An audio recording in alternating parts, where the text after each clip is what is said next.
Did you know titanium does not mean what you think it does? Now, is that a good thing or a bad thing? Well, without further ado, let's dig straight into it. The Neonic flare is out and comes in at a price of $149.99, and of course you can take 10% off and support my channel by using code SCSPickleball at checkout, making the price $134.99. Part of me feels a little bad using this video in particular to share information about titanium paddles as a whole, but ultimately, I always put myself in your shoes as the viewer and the person looking for a new paddle, and if I were you, I would want to know exactly what it is that I'm buying before I spend my hard-earned money on something. So before we get into the metrics and how this paddle plays, let's first talk about if this paddle is actually utilizing true titanium. Now, you know my channel is all about saving you time while getting all of the golden nuggets, so I won't dive into the deep intricacies of all of this, but the short answer is no. This paddle and no other titanium paddle are utilizing actual titanium. It's been talked about a few times in the space, but my favorite deep dive on this topic is on the Pickleball Pursuit podcast, where they really break it all down. Essentially, it's a synthetic silk called polyester that has a color option of titanium, as well as other colors like gold and blue. On the podcast, they were very gentle on the topic, which I totally understand. But for me, I would be kind of pissed off if I purchased a paddle thinking it was utilizing some new high-end material like actual titanium, only to find out it's not actual titanium and some synthetic fiber that looks metallic. So now that that's out of the way, is all hope lost here? Is this a gimmick that you should be angry about?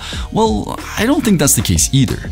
Outside of the marketing ploy going on here, which again is not the way I would personally do business, as I like to be highly transparent with people in my life in general, the polyester being weaved into the carbon fiber on the surface of this paddle does give it some interesting characteristics that some people will really enjoy. I noticed that with the flare, you get a slightly dampened feeling off the face. It feels more plush than a normal 100% raw carbon fiber face, and sort of reminds me a bit of the feeling of Kevlar. For me personally, one downside to this is that it doesn't feel like it grabs the ball as well as carbon fiber or Kevlar, so some of my rolls weren't gripping as well as I would have liked. But the positives here are definitely the slightly more dampened feeling and a really nice plush feeling off the face. So if you have tennis elbow or joint pain, this paddle with its high maneuverability and very plush feeling off the face would be wonderful for that type of player. So here's the metrics for the paddle, with notables being the twist weight of 7.1 and the swing weight of 115.28, both accurately calibrated and measured by myself on my graffiti machine. It's a 16mm paddle and has a grip length of 5.5 inches with a usable grip length closer to 5.75 inches and has a grip circumference of 4.125 inches, which is my preferred circumference. Spin-wise, the flare comes in at 2058 RPM of spin, which is on the bottom of top tier. Solid but not breaking any records. If you end up purchasing this paddle, you'll notice, as I did, that the face feels very smooth to the touch. There's really no grit to speak of. The softer feeling off the face makes me think it is slightly pocketing the ball, which is helping its spin numbers. Again though, if you like the feeling of the paddle gripping the ball on backhand flick rolls or even forehand cross-court dinks, I didn't get that feeling with this paddle.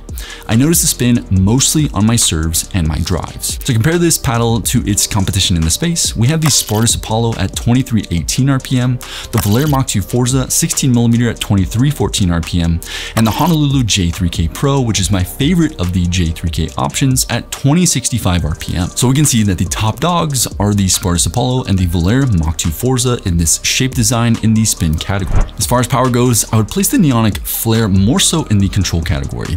It has some pop to it, but not much power to speak of in my experience, and the MPH testing I did proved this. So the flare comes in at an 8 for power and an 8.5 for pop. When I was using the flare, I didn't feel totally void of power and was able to rip a few drives with the flare, but there are countless paddles with more power than this, and that's to be expected given the shape and design of this paddle. It's definitely aimed more at a control-oriented player.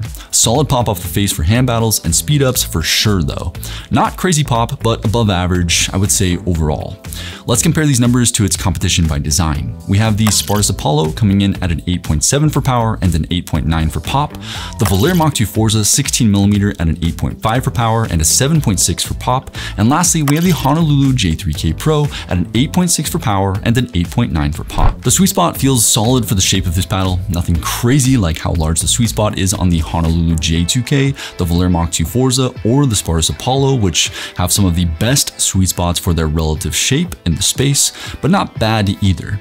The Neonic Flare 16mm comes in at a 9.1 for sweet spot rating. To compare that to its competition, we have the Spartus Apollo at a 9.5, the Volair Mach 2 Forza 16mm at a 9.5, and the Honolulu J3K Pro at a 9.3. It feels nice and plush, and I do love the feeling off the face when I land a ball in the sweet spot, but it does die off a touch harder outside of the sweet spot than its competition. Not by much, but I could notice it over the countless games and ball machine drills I did with the Flare. Lastly, we have control, which is the category this paddle really fits well in. Drops, dinks, resets, and my mid-court transition felt pretty darn solid with the Flare. So for control, the Flare comes in at a 9. We also have the Spartus Apollo at an 8.9, the Volair Mach 2 Forza 16mm at a 9.7, and the Honolulu J3K Pro at an 8.9. It does what a paddle of this shape is meant to do, but it isn't a cushy pillow, nor does it grip the ball and help place some of my control-oriented shots the way the Mach 2 Forza does in my experience. So all in all, I think it's a solid paddle at a solid price. I do really like that they took some current tech and utilized it with a paddle of this shape and design. Their logo and the overall aesthetic of the paddle I do really enjoy, and I think if you're looking for a solid control-oriented paddle with some good pop for hand paddles and a bit of dampening for potential tennis elbow, etc., this could be a solid paddle for you. I know I'm going to get questions in the comment section asking if this is as good or better than the J2K, which is my #1 pick so far in 2024. I would definitely give the edge to the J2K. And if I was personally in the market for a wide body or a standard shape specific paddle, I would probably spend my money on the Mach 2 Forza 16mm or the Spartus Apollo personally. I also really like the J3K Pro and would likely personally grab those paddles over this one if I had a tournament tomorrow. I really hope this review helped you navigate the paddle space in some way. My goal is to make this process easy for you. Definitely subscribe and hit that notification bell if you want to always be in the know. Click here to see my top 5 paddles in 2024. Have a freaking wonderful day, and I'll see you in the next one. Peace.